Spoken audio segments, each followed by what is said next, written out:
السلام عليكم ورحمة الله. عاملين ايه؟ ان شاء الله يا رب تكونوا بخير. وحشتونا جدا جدا. قبل اي حاجة متنسوش تشتركوا في القناة وتفعلوا زر الجرس عشان يوصل لكم كل جديد. النهاردة هنعمل كريب معاكم. معانا اللي احنا هنحتاجه، بس احنا يعني معايرين بالكوباية. هناخد من الكوباية 5 كوبايات لبن. لا مش لبن طبعا، 2 مية، 2 لبن و3 مية. ومن دي نفس المقدار اهو زي ما انتوا شايفين، كله نفس الكوبايه. 5 كوبايات دي يعني مقدار الميه واللبن 5 كوبايات هتحطي بالظبط 5 كوبايات زيهم دي. اهي الميه وبيضه بدرجه حراره الغرفه. لا بيضه عاديه ساقعه عادي، مش ملح. خل وزيت وسكر. ويلا بينا نشوف المقادير، استنونا. يلا كده حطي يا روناء اول كوبايه لبن. خدي كده، استني لو خلص اللبن نكملها ميه عشان تبقى كوبايه قافيه.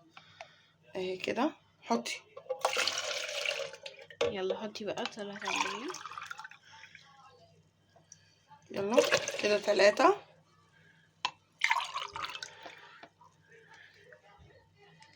4 دي الخمسة كده 5 اهو كده. استني امسكي بقى انتي ثانية، امسكي ثانية، مش هحط الدقيق. هنحط كده معاكم يعتبر نص اهو كده، او يعني ذرة ملح صغيرين كده. ماشي. هنحط معاكم معلقة سكر يعني كبيرة وذرة صغيرة كمان. الكوباية دي اللي حطينا فيها، فين الكوباية؟ الكوباية فين يا روناء؟ امسكي. هنحط كده، بصي شايف كوباية الزيت يعتبر معلقتين كبار اهو، معلقتين زيت كبار اهو. حطيها قدامكم كده وهننزل. مش هننزل بالدقيق دلوقتي. نكسر كده البيضة وهنضرب اول حاجة المكونات دي وبعد كده نحط الدقيق. استنونا. وكده ضربت كل المكونات اهو زي ما انتوا شايفين، وهننزل بالخمس كوبايات دقيق. ممكن تضربيهم في الخلاط وممكن تعملي بالمضرب اليدوي. تعملهم بالمضرب اليدوي. انا بفكر نعملهم بالمضرب اليدوي. انا في الفاصل معلش حطيت معلقه صغيره خل عشان البيضه. ماشي. استنوا انا هفضيه في بوله وارجع لكم لحظه بس. وكده هنفضيه معاكم في البوله عشان نضربه في الخلاطه. حطيت اول كوبايه دقيق، قلبي بسرعه. فضيه كله كده، كل الخليط اهو. افكركم اقول لكم حطينا ايه. حطينا بيضه، حطينا معلقتين زيت، حطينا 5 كوبايات 2 لبن و3 ميه بيحتاج ايه، وذره ملح ومعلقه سكر كبيره وضربناهم مع بعض. فضي شويه الفانيليا دي برضو عشان ريحه البيض. يعني هو الخل ده ربع كيس فانيليا. اللي حابه تحطي كيس فانيليا، لو عايزه تحطي كيس بتحطي عشان الريحه. دي تاني كوبايه دقيق اللي بيرونق اهو زي ما انتوا شايفين. انا طبعا رونق بتساعدني هكملك تضربيه كويس. عبال ما تدوبي الدقيق الكوبايه الاولى بنكون مجهزين الكوبايه الثانيه. 5 كوبايات بياخدوا 5 كوبايات دقيق على طول. عملت كوبايتين وكوبايتين. لو ما عندكيش برضو لبن، ميه بس.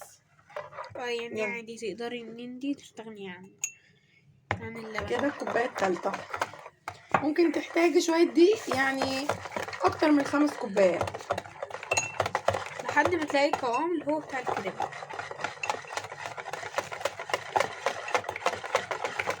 اهو كده.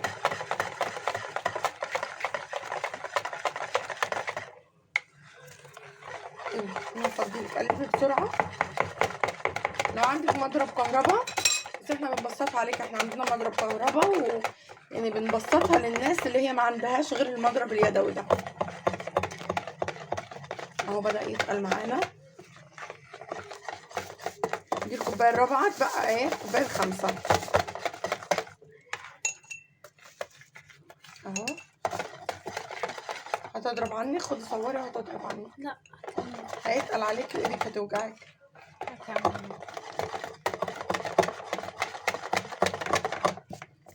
اهو. وكده الكوبايه الخامسه نزلها تدريجي. يلا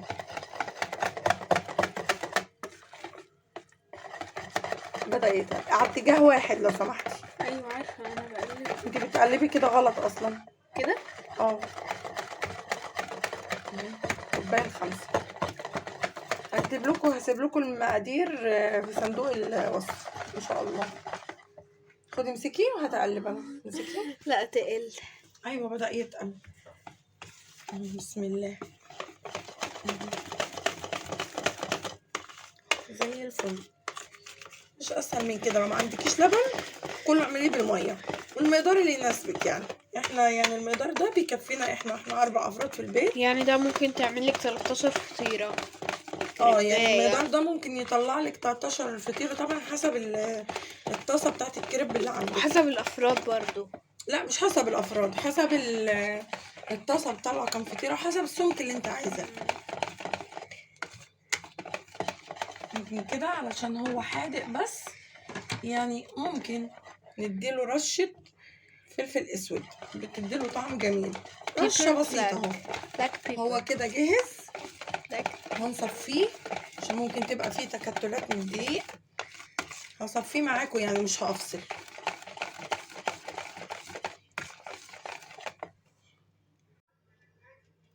وكده اهو زي ما انتم شايفين هصفيه معاكم اهو. بس طبعا المصفى اللي عندي بنفس الشكل ده اهو، كده بنصفيه احسن يكون فيه ايه، ممكن يبقى فيه تكتلات. هوريكم ازاي بيتصفى اي مصفى عندك. انا ما عنديش اكبر من كده بصراحه، كلهم بايظين اهو. ممكن تلاقي ايه حاجه كده يعني حاجه ناشفه دقيق، فانت لازم تصفيه. هصفيه كله معاكم. هصفيه وبعد كده هسيبه في التلاجة يستريح اقل حاجه عشان يستريح من نص ساعه لساعه. وهوريكم وانا بعمله على النار، استنونا. ورجعت لكم كده اهو، وحطيت طاسه دهنتها شويه زيت، والكريب وسبته يستريح ساعه في التلاجة. وهو هعمل معاكم اول واحده ونقول بسم الله الرحمن الرحيم. سامعين الصوت؟ وبسرعه تعملوا كده. للعلم يا جماعه لما بيقعد في التلاجة بيتقل حسب نوع الدقيق، بيتقل. فانا زودت شويه ميه للامانه يعني اهو.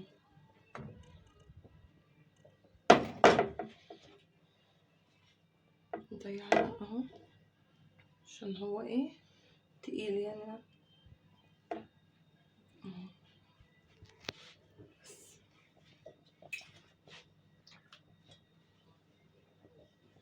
نسيبه كده لحد ما هو بدأ انه يستوي. ده كل الاثار اللي انتوا شايفينها دي بتروح يعني متفضلش. هي بدأت تشد ان شاء الله.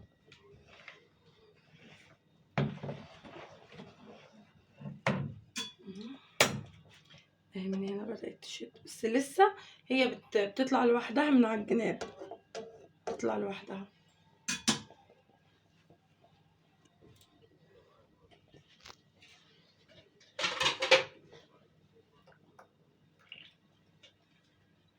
اهو كده بدأت تشد اهو، تطلع لوحدها بقى.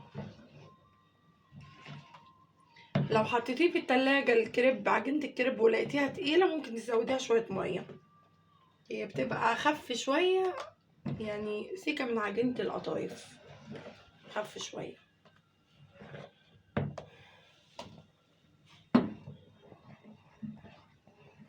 اول ما تستوي كده وتاخد لون كله هوريكم شكلها وانا بقلبها.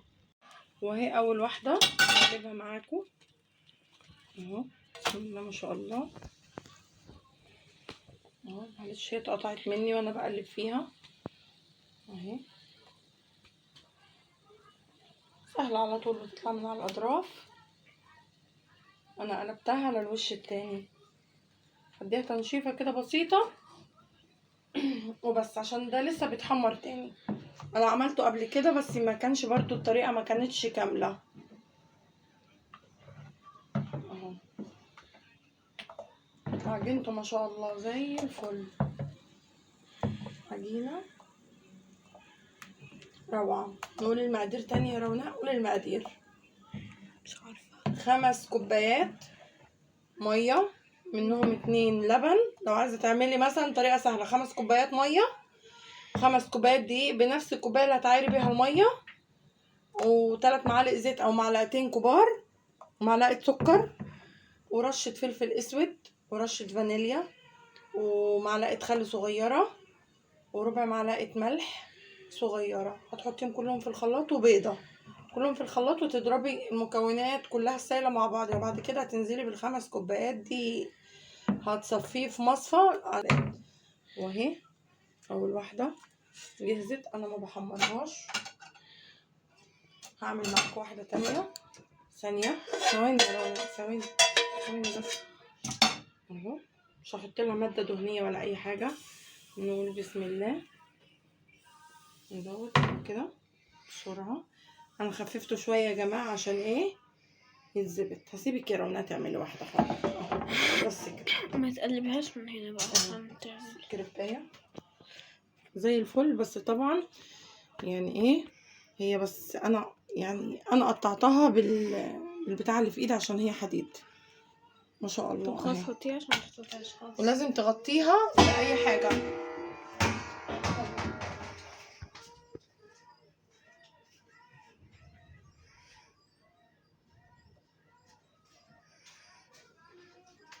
لازم تتغطى بكيس نايلون، بكيس خزان.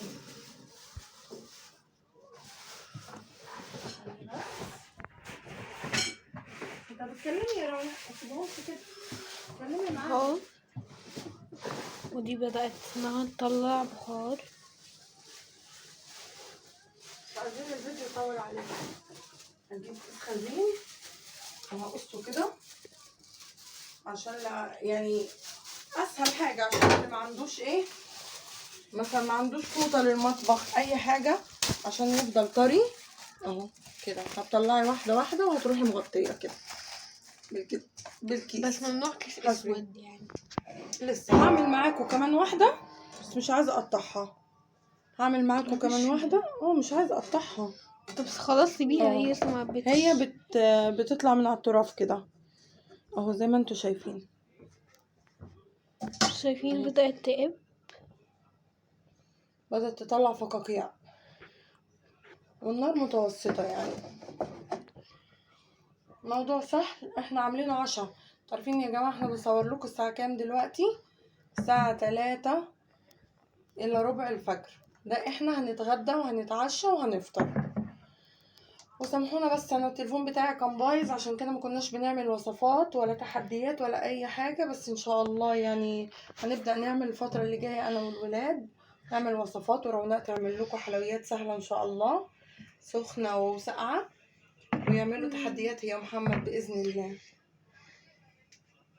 بس شايفين قبت. لسه برضو شوية، لسه يعني بدأت اهي من على الطراف بس قطعت. طولي تلعب فيها.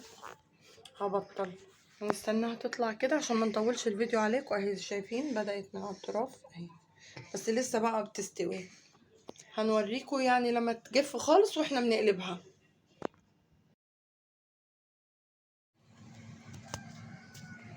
وكده خلصت معاكم الكريب اهو. بسم الله ما شاء الله. بصوا اتفرد زي الفل. يلا هعمل معاكم واحده كده اهو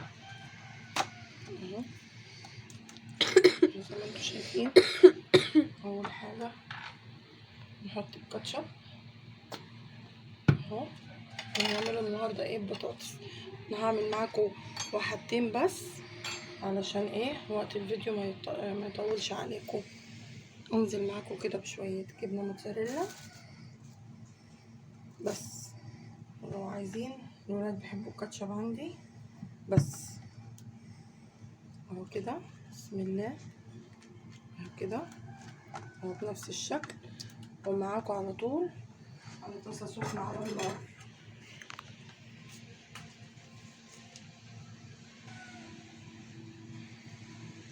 اعمل معاكم اهو كده. في ناس بتحب الكاتشب وناس لا. اهو اهو كده. هو كريب للعشاء، يعني انت تقدري تشكلي في الحشوات، بس طبعا ده المتاح عندنا دلوقتي. حتى بتحطي اهو مش جبنه قليله، دي متنيه كده. هتجيبي دي كده اسهل حاجه اهي زي كده اهو. تعالي يا رنا هنا وريهم وريهم اللي على النار هنا بتشوح على النار كده، بتشوح اهو زي ما انتوا شايفين. نديله لون. على فكرة يا مامي هاتي كمان واحدة. ماشي هجيب.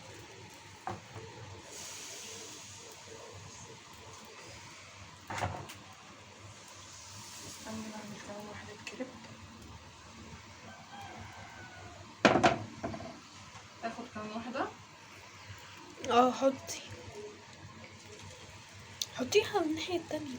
لا لازم تبقى عكسها اهو كده. نشوف الأولى. استني خلينا نشوف الأولى. طب لسه حاجة محطوطة. ما هي البتاعة حامية. نعلي شوية النار عشان محتاجين إنجاز. بسم الله ما شاء الله زي الفل. الكريب هنا لسه بنكمله. ولسه بنكمله اهو. عارفين يا جماعة بتاعتي طلعت تحفة، أحلى واحدة فيهم. صح يا ماما؟ تحفة جدا، أتخن واحدة فيهم.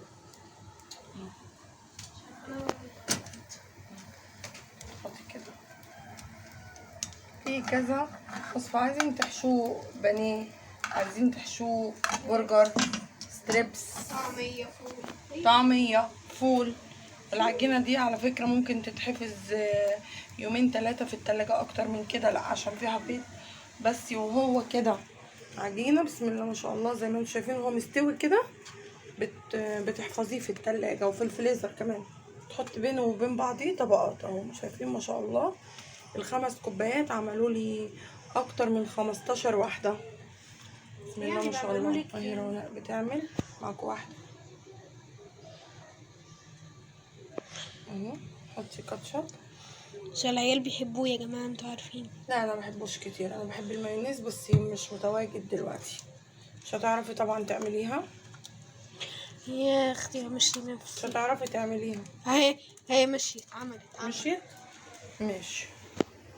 وكده يا جماعه همسك دي اول واحده وهقلبها كده قدامكم اهو. بس تاخد لون بسيط كده. عايزه تحمريها اكتر عايزه تحمريها، مش عايزه براحتك انتي حرة حسب اختيارك. حسب اختيارك. هنعلي بس كده شويه على حسب اختيارك. التانية لسه مخدتش لون بس كده. ودي طريقة الكريب، اسهل من كده مفيش. اعمليها ببطاطس، مفيش لبن. قلتلك كذا وصفة.